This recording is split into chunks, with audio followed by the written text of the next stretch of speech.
I'm a psychologist and I've really loved how your teachings have grown me as a psychologist. But maybe for some other psychologists out there wanting interprofessional learning, what does an OT bring, on that lens of attachment? This is such a cool question because occupational therapists who work with psychologists or teachers or speech paths or social workers or counselors or more, we each bring our own lens to this theory. And as an occupational therapist working alongside psychologists, the difference that we OTs may bring to the dialogue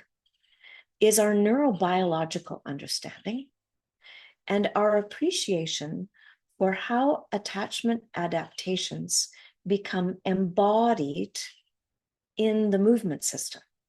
in the nonverbal communication system, and to appreciate how attachment and autonomic states merge, and how to be able to track what you see in the behavior as it relates to your cognitive understanding of